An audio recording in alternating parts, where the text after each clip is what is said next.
sebelum kita ke materi, Miss Imas mau menyampaikan tujuan pembelajaran kita hari ini. Nah, yang pertama setelah menonton video ini, diharapkan kalian dapat memahami makna bersatu dalam keberagaman. Tujuan pembelajaran yang kedua yaitu diharapkan kalian bisa mempraktikkan bentuk-bentuk bersatu dalam keberagaman. Nah teman-teman, di video sebelumnya Miss Imas telah menjelaskan bahwa Allah menciptakan manusia dengan berbagai macam perbedaan. Mulai dari perbedaan kemampuan, perbedaan agama, perbedaan hobi, dan lain-lain. Nah, meskipun kita berbeda, kita sebagai manusia harus tetap bersatu dan tidak boleh berpecah belah. Bersatu dalam perbedaan atau dalam keberagaman bisa kita lakukan dalam berbagai kegiatan. Dengan cara apa ya? Betul banget, dengan cara bekerja sama. Nah teman-teman, ada yang tahu nggak apa sih kerjasama itu? Oke, kerjasama adalah pekerjaan yang dilakukan oleh dua orang atau lebih untuk mencapai tujuan yang sebelumnya telah disepakati bersama. Nah, ada yang tahu nggak ya, kenapa sih manusia perlu bekerja sama? Oke, betul banget. Karena manusia merupakan makhluk sosial, yang artinya manusia tidak dapat hidup sendiri dan pasti membutuhkan bantuan orang lain untuk menjalani kehidupannya. Nah, bekerja sama bisa kita lakukan dimanapun ya teman-teman. Bekerja sama bisa dilakukan di rumah, di sekolah, di lingkungan, dan lain-lain. Berikut adalah contoh kerjasama di rumah.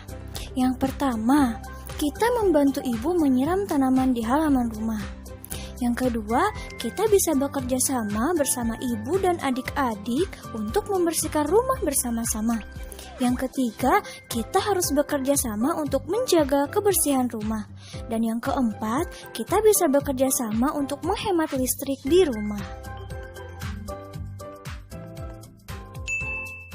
Nah, berikut adalah contoh kerjasama di sekolah. Yang pertama, bekerja sama untuk mengerjakan tugas kelompok. Yang kedua, kita bisa bekerja sama untuk melaksanakan piket kelas. Yang ketiga, kita bisa bekerja bakti di lingkungan sekolah, misalkan menyiram tanaman dan lain-lain. Yang keempat adalah bekerja sama menjaga kebersihan lingkungan sekolah. Nah, berikut adalah kerjasama di lingkungan masyarakat. Yang pertama, kita bisa bekerja bakti untuk membersihkan lingkungan. Contohnya membersihkan jalan, jembatan, dan lain-lain. Yang kedua, bekerja sama dan saling gotong royong untuk membangun balai desa, membangun masjid, membangun sekolah, membangun pos ronda, dan lain-lain. Yang ketiga, kita dapat bekerja sama untuk membantu warga lain yang sedang kesulitan. Dan yang keempat, kita bisa bekerja sama untuk mengadakan acara-acara besar seperti acara hari kemerdekaan, hari raya, dan lain-lain.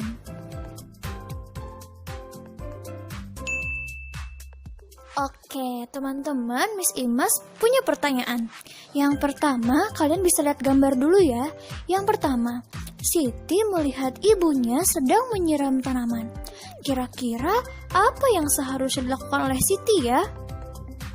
Oke, betul sekali. Seharusnya Siti bergegas untuk membantu ibu menyiram tanaman agar pekerjaan ibu cepat selesai. Oke, pertanyaan yang kedua, teman-teman bisa lihat gambar dulu ya.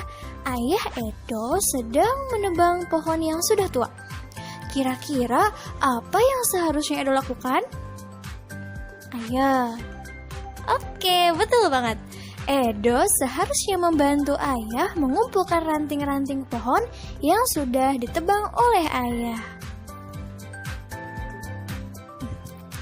Nah, pertanyaan yang ketiga. Lihat dulu di gambar ya.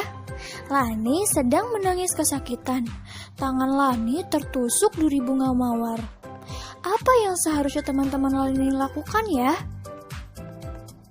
Oke, betul. Teman-teman Lani seharusnya membantu Lani mengeluarkan duri dari tangan Lani dan bergegas memberikan pertolongan pertama untuk Lani. Setelah itu, membantu mengantar Lani untuk pergi ke UKS.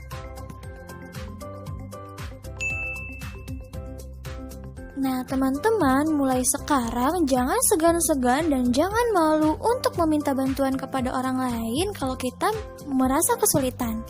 Nah, karena bekerja sama dengan orang lain itu memiliki banyak manfaat. Nah, berikut adalah manfaat kerjasama. Yang pertama, tujuan akan lebih cepat tercapai. Yang kedua, dengan bekerja sama